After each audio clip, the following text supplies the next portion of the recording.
Did you see The Revenant? Yes. How did you like it? I don't think it's Iñárritu's one of his best films. I think that when you look at The Revenant, for me, and you look at Leo DiCaprio, one of our truly most talented actors that we have today. I think that he, in every performance, is going to be exceptional or better. And when you look at that being his Oscar win, you're like, that's a shame. Because it's The Wolf of Wall Street. I mean, if you ask me what's the best Leo performance, it's Wolf of Wall Street. It's not Revenant. And that's the thing sometimes when we have those discussions about what was the best performance, and it turns out that I don't even think The Revenant was his best performance. I'm not saying it's a bad one, but it's like, that's the one that we're going to pick for the Oscar. Blood Diamond, sorry. Yeah, I mean, listen, you could name so many, right? But I mean, Wolf of Wall Street, again, there's pretty much a perfect film for me. A 3-hour film that is literally one of the funniest films. What a comedy. And yet, so poignant about all its points about the excesses of the rich. But when you look at The Revenant, I just remember seeing that film, one of the first screenings of it. And the weird thing is when you go to see a film like The Revenant, and you come out and everyone is raving, oh, this is the best film I've ever seen. And you go, did we watch the same film?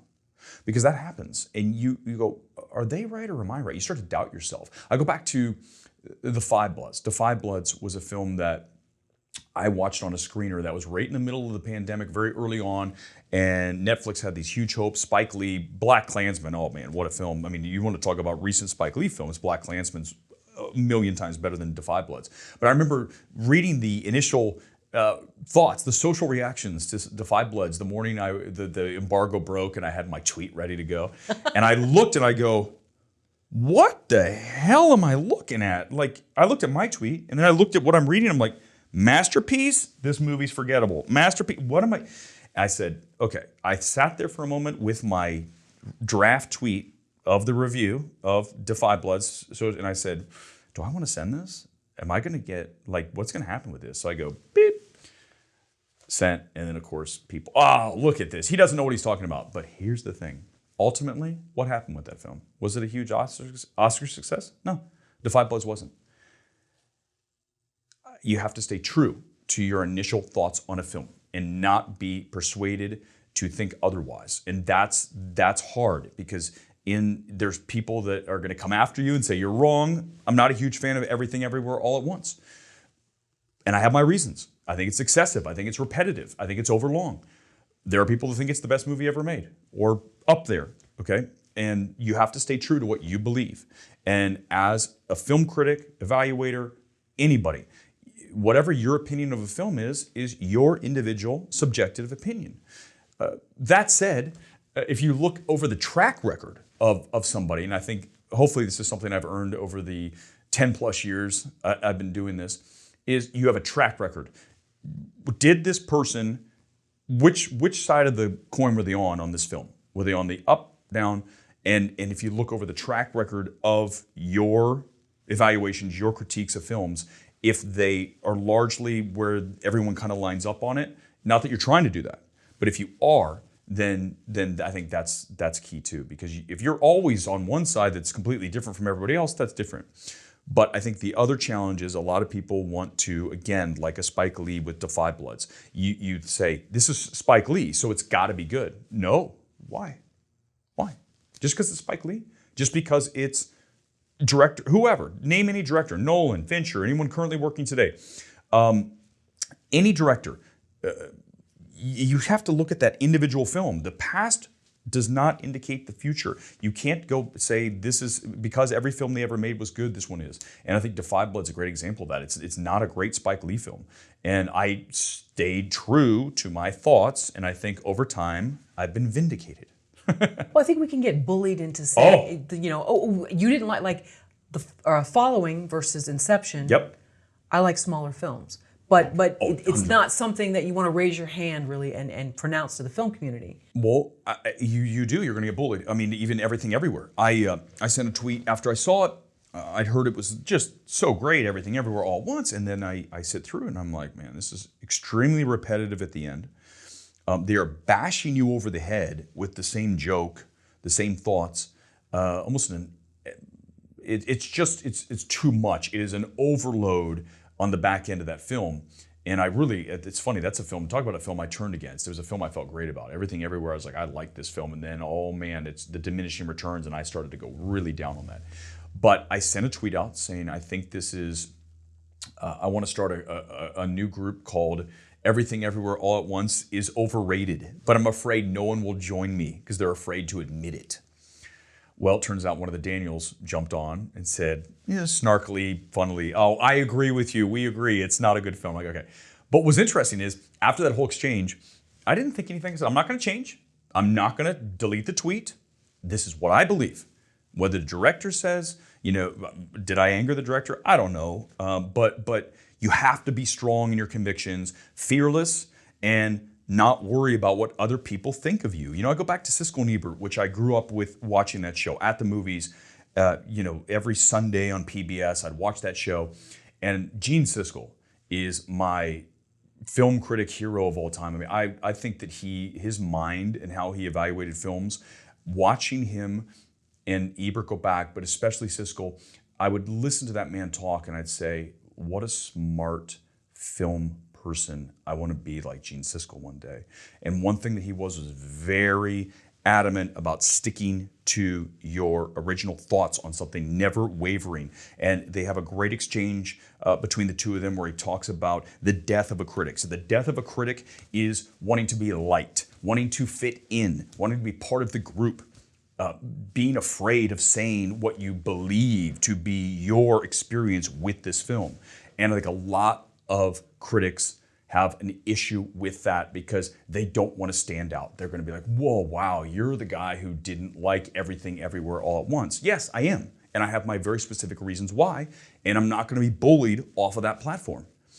And that takes, you've got to be strong. You've got to be fearless and go, I don't even care. You just mute the replies on Twitter. I've done that plenty of times. Well, a lot of film, music, art people are on the fringes anyway, so we're kind of used to it. Yeah. Maybe that's how we were in high school. Yep. So, okay, great. That's how it is now. 100% how I was. Yeah. It's funny, I had an exchange with one of my friends last night, and we were at the Hustle premiere, and he said, I think a lot of people on Twitter, they think you're like the bad guy, the film Twitter bad guy, because you're like the mean jock from high school. And I'm like, that is so funny to me as you say that, because I was a nerd. I was a full-on geek, okay?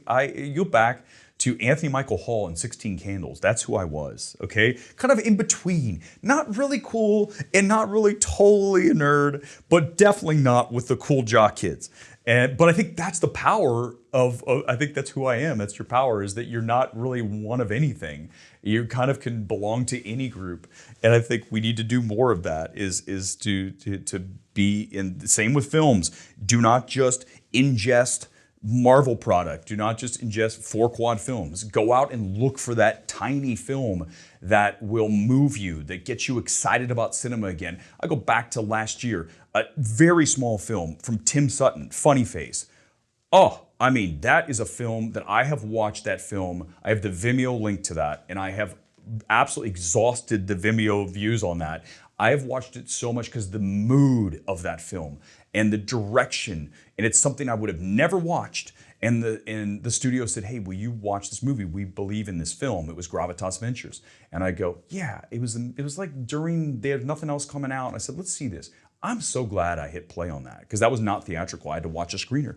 But that's what you're looking for. When I watch Funny Face, when I watch Saint Maud, when I go to We the Animals, I'm seeing recent films that are tiny films. Well, Saint Maud's obviously A24, but We the Animals. These are films that when you watch them, like, wow, this is what I love. And you know it when you see it. It's just the artistic quality of the film is so high. And those are the things. I mean, just vary your cinematic diet. Do not just take in one kind of film. See as much as possible, and stick to your guns. Ultimately, stick to your guns and whatever you think and whatever you believe in. Champion. Okay, so that being said, you wanting to stay true to what you believe in, not trying to please other people and say, okay, I like this. Do you listen to film critics and base what you see on? No, you don't. Okay. Never. In fact, I don't want to. I don't want to know. A lot of times we're lucky enough to have seen one of the first screenings, so there's not a lot of reaction out there. So we'll see, Dominion. I see Jurassic World Dominion on Monday night. It comes out Thursday. So I'll see it where there's really not a lot of reaction about it. So my reaction to it will be all I have. I don't have anything else to base it on. I don't want to. In fact, when there's a film that's already debuted, let's say at Sundance, I didn't go, Telluride, Venice, any film festival you name, Cannes, I'm gonna not, like Elvis is a great example, comes out here at the end of the month.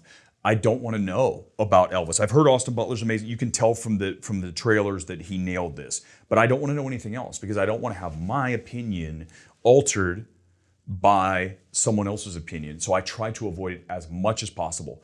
It's weird to me that I hear there are people, and I've seen this, I'm not going to name names, there are people who, in social reactions, coming out of a screening, like say at Sundance, have actually looked at others, and you can very clearly tell they cherry-picked things and cobbled together and put their own reaction together. If you aren't able to come up with your own thoughts about a film that are absolutely organic with you and not originating from someone else, then you shouldn't be doing this. You should only care about your specific reaction to a film. I don't ever want to be influenced by somebody else. And that comes back to being strong in what you believe in and trusting your instincts. So same thing with music. If we go back to, let's say, the 80s or whatever, and whatever hit boy band of the just being strong in the fact that I'm sorry, I can't. We've come up with a lot of names, I'm sure, but guilty pleasure. Sure, but something that's on the fringes and being okay. I'm a fringe person, and I own it. Oh God! I'm flying my freak flag, and I don't care. 100%, and that's part of the fun. I mean, like I say, when I was a kid, I'd go to the record store, and I'd say they'd have the top 40 singles sitting there, and I would look at number 1, and I go, nah, I've heard that a million times. Let's go down to number 40, and let's take home number 40 because I haven't heard that. And I was always looking for the more obscure thing, and I think that's even for me nowadays when I go. Well, I really want to watch things that haven't gotten the attention they deserve ultimately. They're rare. I mean, let's be honest, not every small film is worthy of attention, certainly not every large film, but the ones that are, I think it's our job to get the films that deserve attention, that are smaller and not receiving any oxygen, pump them up. Let's get those, let's give them a runway. People have sent me tweets saying, hey, Eric, I think your service is really valuable when you recommend something that I didn't even know about. And I think that's the power of what we do, is being able to bring eyes to something that perhaps would not have them without you saying that this is something you need to put on your radar. Okay, so you're not promoting the soundtrack from Frozen? Definitely. Okay. There's no way in hell, no way to. But as I say that, you can come out of Top Gun Maverick and have the same reaction, which is completely populist. Everyone, as American apple pie filmmaking as it gets, but it still is a great film in what it's doing. And I think, so you can't just say because it's big means it's bad. So you have to watch that too. I think a lot of people are like, well, if it's not some small indie, then it doesn't have any value. I'm like, well, let's try to just have a film being a film, period. Regardless of budget, regardless of studio, whoever's directing, whoever's in it, the film has value as a film. That's it. You have to look at everything that way.